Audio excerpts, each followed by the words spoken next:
10 জানুয়ারি 1937। স্মৃতিচারণ। 1. স্কন্দাশ্রমে বাস করার সময়ে শ্রী ভগবান তার কাছ থেকে প্রায় 10 ফুট দূরে একটা ছোট লম্বা ধরনের সাদা ব্যাঙ দেখেছিলেন। শ্রী ভগবান তার দিকে চেয়ে রইলেন আর সেও তার দিকে দেখতে লাগল। হঠাৎ সে এক লাফ দিয়ে ঠিক শ্রী ভগবানের একটা চোখের উপর পড়ল। তিনি তৎক্ষণাৎ চোখ বন্ধ করাতে চোখটি আঘাতের হাত থেকে রক্ষা পায়। 2. দুটি ময়ূর ছিল। তারা পাখার মতো পেখম মেলে গর্বের সঙ্গে ঘুরে বেড়াত। একটা কেউটে সাপু তাদের খেলায় যোগ দিত আর ফনা তুলে তাদের মাঝে চলে বেড়াত। 3. শ্রী ভগবান বললেন যে ময়ূরটা যে একটা সবুজ রঙের গিরগিটি দেখলে অমনি সোজা তার কাছে গিয়ে গলাটা নামিয়ে দিলে, আর গিরগিটটা গলা কামড়ে ছিঁড়ে ময়ূরকে মেরে ফেললে। 4. একবার রঙ্গস্বামী আয়েঙ্গার পাহাড়ে বেড়াতে গিয়েছিল। কাছেই একটা নেকড়ে বাঘ ছিল। সে একটা পাথর ছুঁড়াতে বাঘও ঘুরে তার দিকে ফিরলে। সে প্রাণ ভয়ে দৌড় দিলে। শ্রী ভগবানের সঙ্গে পথে দেখা হলে তিনি কি ব্যাপার জানতে চাইলেন। আয়েঙ্গার দৌড়াচ্ছিল, সুতরাং কেবল নেকড়ে বলে উঠল। শ্রী ভগবান যেখানে জন্তুটি ছিল সেখানে গেলেন, আর সেও একটু পরে চলে গেল। এসব প্লেগের সময় হয়েছিল। এক জোড়া কিংবা গোটা 3 নেকড়ে বাঘ মন্দিরের চারিপাশে স্বচ্ছন্দে ঘুরে বেড়াত। 5. শ্রী ভগবান বললেন, ব্যাঙকে অনেক সময়ে যোগীর সঙ্গে তুলনা করা হয়। এরা অনেক দিন শান্ত হয়ে থাকে। গলার তলায় পাতলা চামড়ার তালে তালে নড়া ছাড়া আর কোনো প্রাণের চিহ্ন থাকে না। আবার ব্যাঙ অস্বাভাবিক দীর্ঘ সময় প্রাণক্রিয়া রুদ্ধ করে থাকতে পারে। বলা হয় তারা জীব উল্টে গিলে ফেলে। জীব উল্টে দেওয়া একটা যৌগিক প্রক্রিয়া। এতে প্রাণের ক্রিয়া রুদ্ধ হয়। যোগী মারা যায় না, কিন্তু অন্য একজনকে জীব টেনে বার করতে হয়, যার ফলে আবার প্রাণের ক্রিয়া শুরু হয়। কি আশ্চর্যের বিষয় যে ব্যাঙরা গেলা জীব নিজেরাই আবার বার করে আর সক্রিয় হয়ে ওঠে। 11 জানুয়ারি 1937। 6.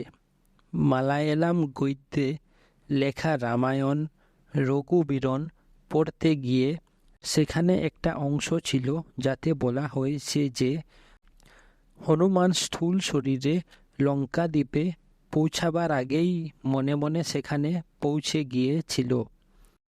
শ্রী ভগবান জোর দিয়ে বললেন যে বাস্তবে কাজ হওয়ার আগে মনের প্রয়াসই সেটা সম্পূর্ণ করে। 7. শ্রী ভগবান একটা মজার গল্প বললেন। ইদুথ হাসান একজন প্রসিদ্ধ মালায়ালি লেখক ও সাধু। সে একবার মন্দিরে যাওয়ার সময় কিছু মাছ কুচরে লুকিয়ে নিয়ে ঢুকেছিল।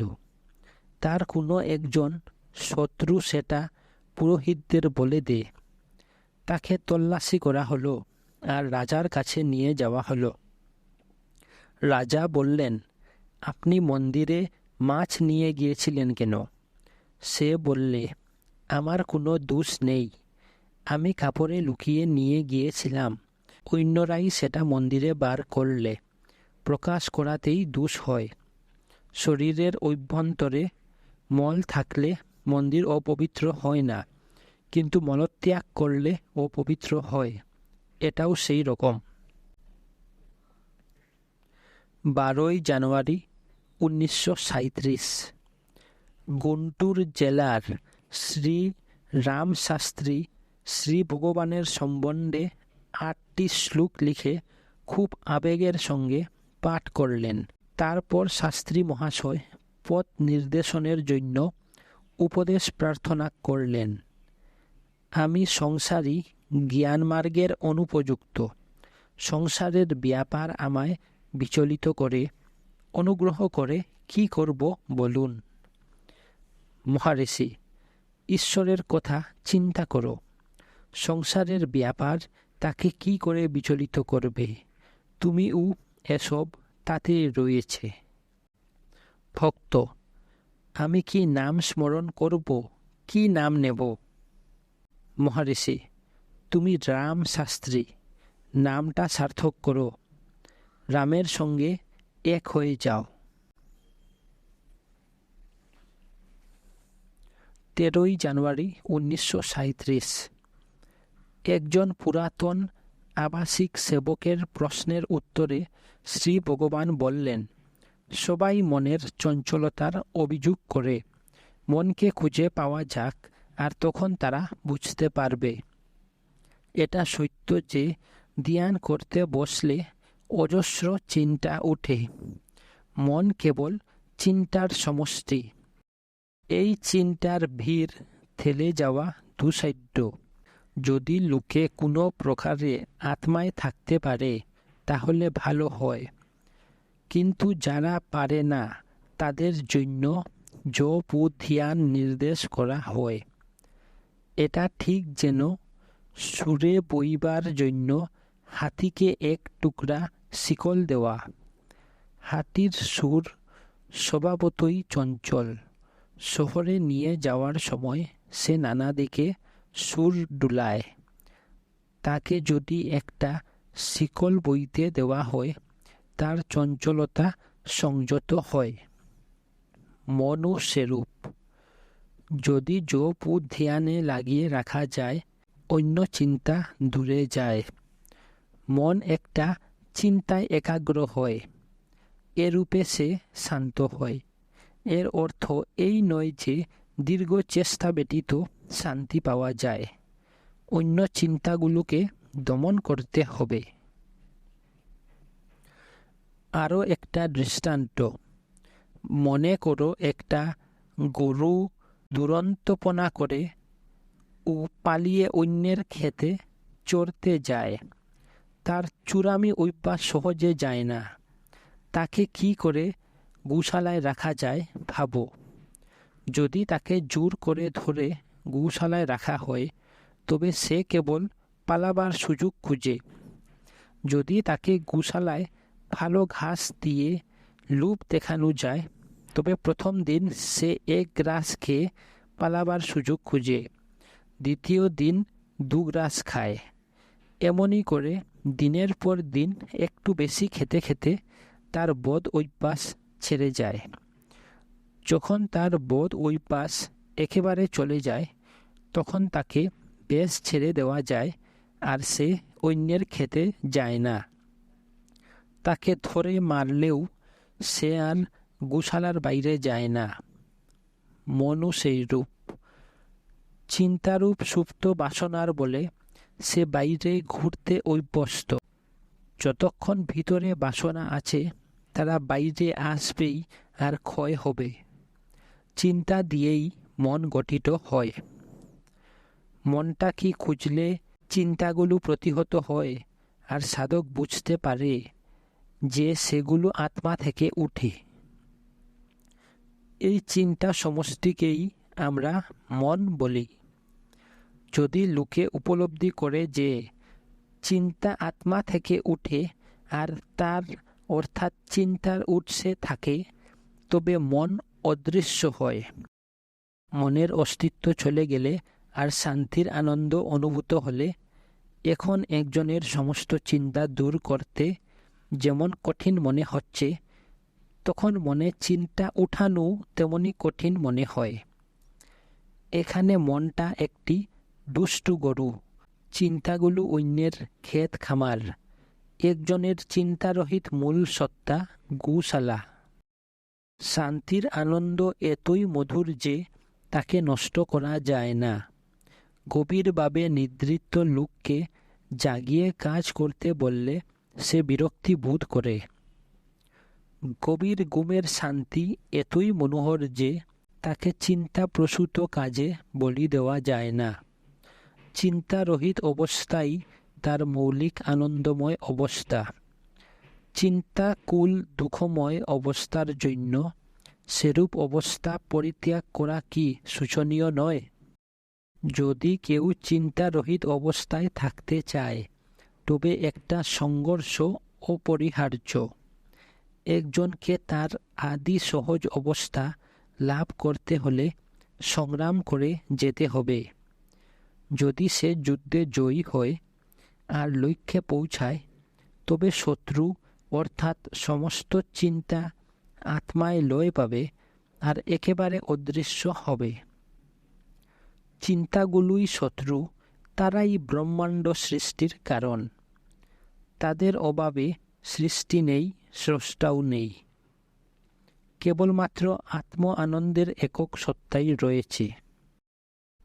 যখন প্রহ্লাদ সমাধিতে ছিল, বিষ্ণু আপন মনে ভাবলেন, এই অসুর সমাধিস্থ হওয়ায় সব অসুর শান্তিতে আছে। কোনো যুদ্ধ নেই, কোনো শক্তি পরীক্ষা নেই, শক্তির জন্য অনুসন্ধান নেই, আর শক্তি পাওয়ার উপায়গুলোও নেই। শক্তি লাভের উপায়ের অভাবে যাগ, যজ্ঞ ইত্যাদি অর্থাৎ দেবতারা প্রতিষ্ঠা পাচ্ছে না, নবীন সৃষ্টিও হচ্ছে না। যা আছে তাদেরও কোনো সার্থকতা নেই।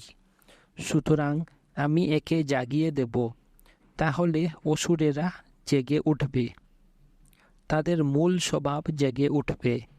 দেবতারা তাদের প্রতিদ্বন্দ্বিতা করবে, অসুর ও অন্যেরা শক্তির অনুসন্ধান করবে ও সেটা পাওয়ার জন্য উপায়ের সাধন করবে। যজ্ঞ ইত্যাদির উন্নতি হবে, দেবতারা সমৃদ্ধ হবে।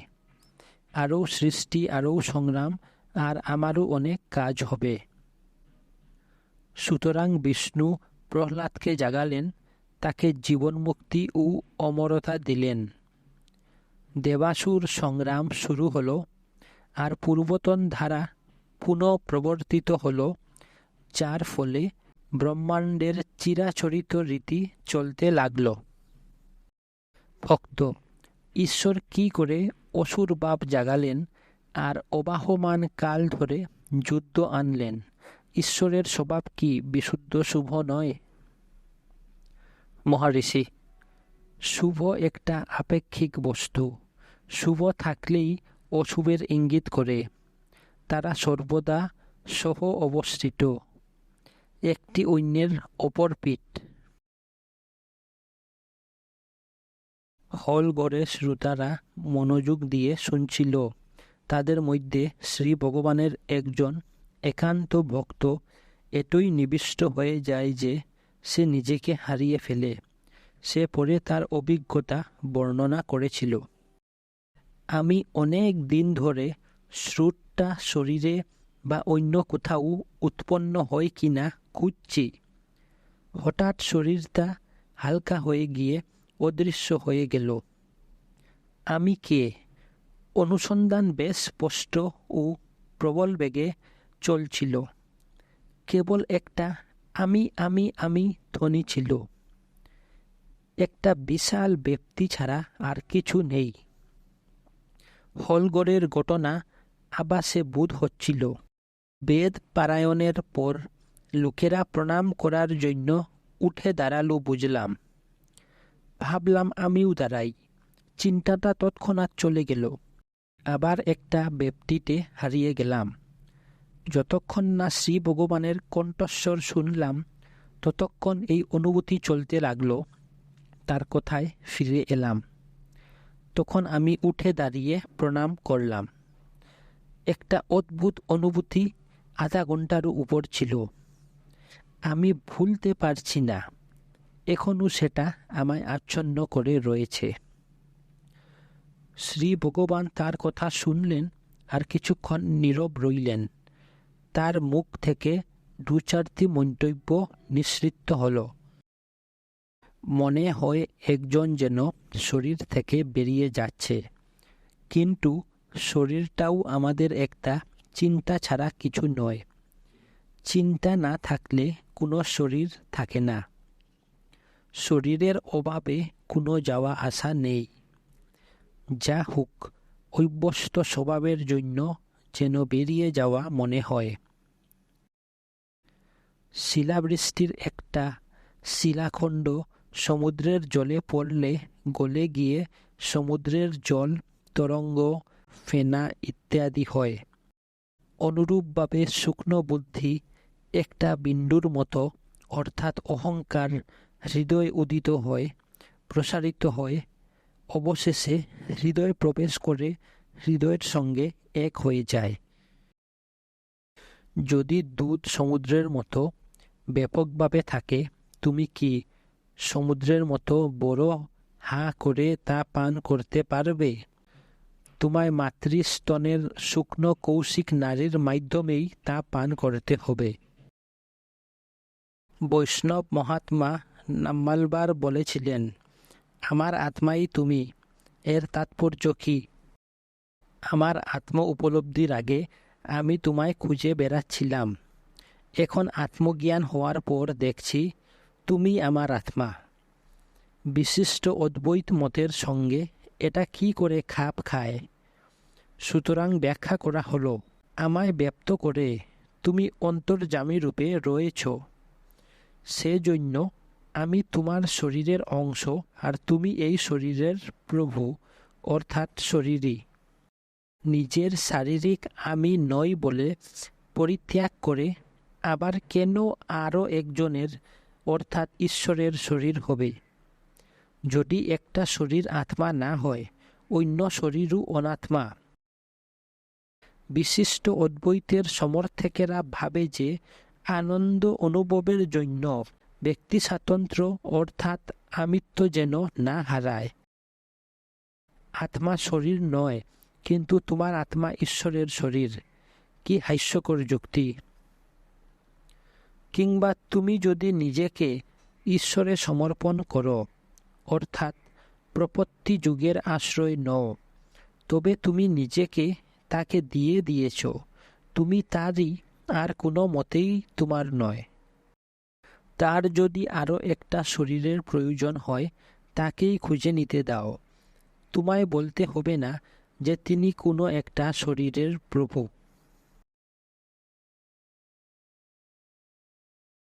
17 জানুয়ারি 1937।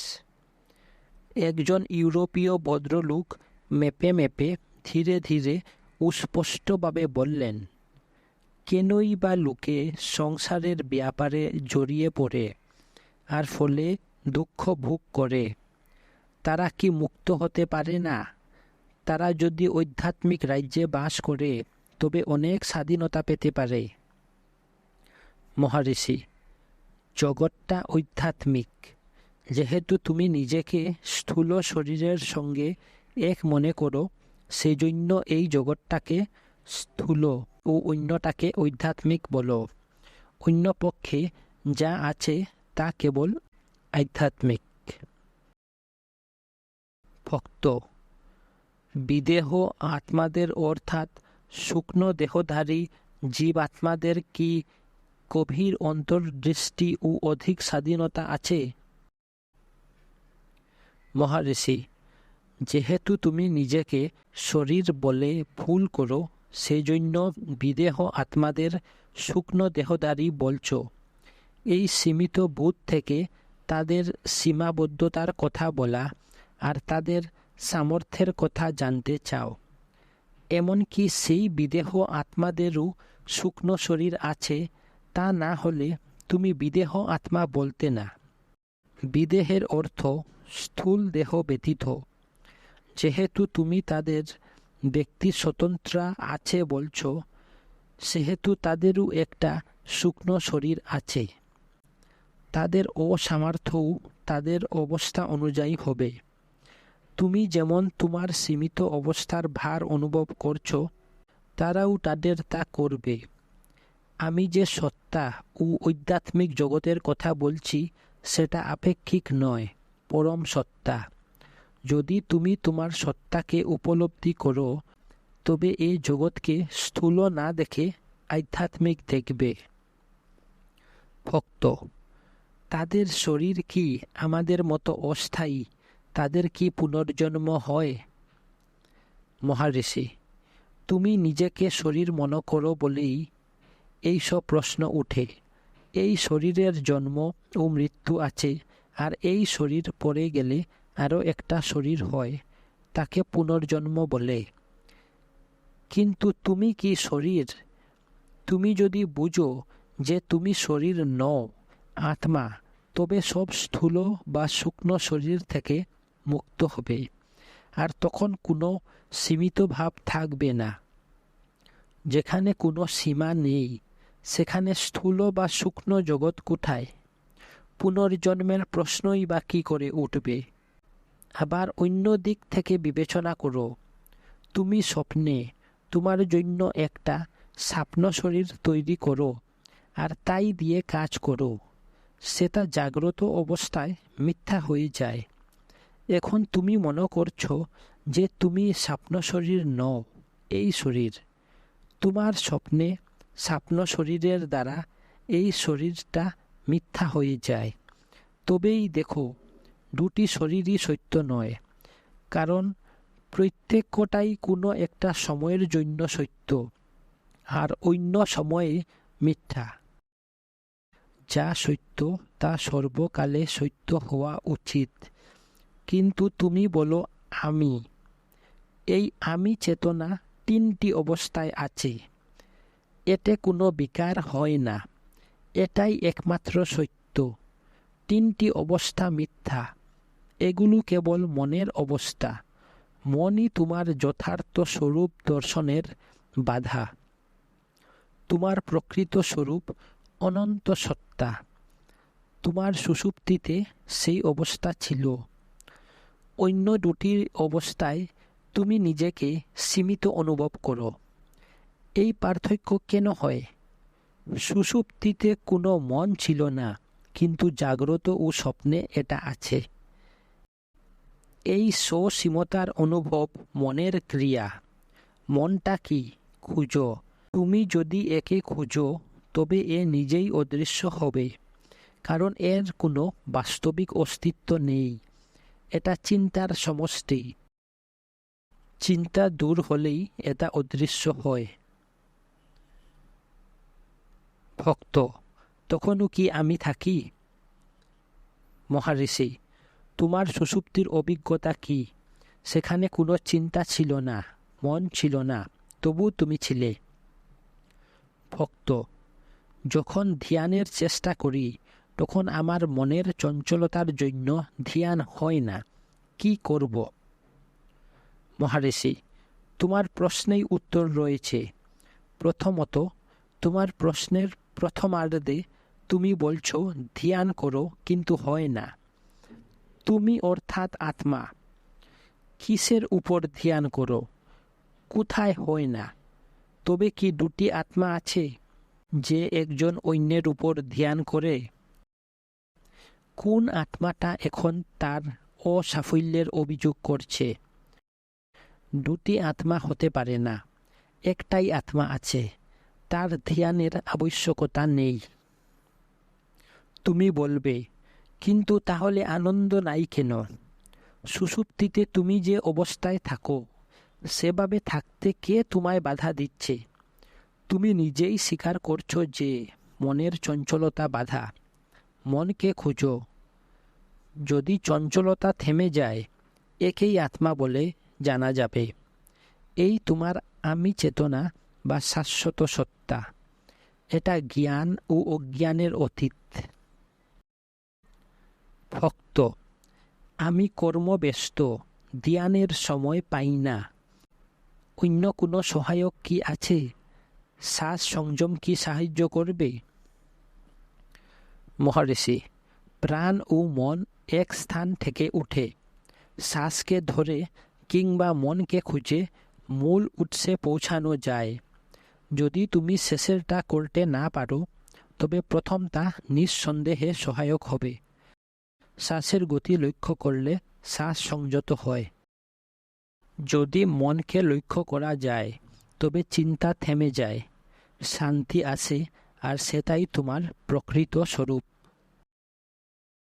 জনক রাজা বলেছিলেন যে আমার আমিত্ব চুরি করেছে, সেই চোরকে অর্থাৎ মনকে পেয়েছি, একে এখনই বধ করব। চিন্তার জন্য অস্থিরতাই আত্মার শান্তিকে নষ্ট করে মনে হয়। অস্থিরতাই মন।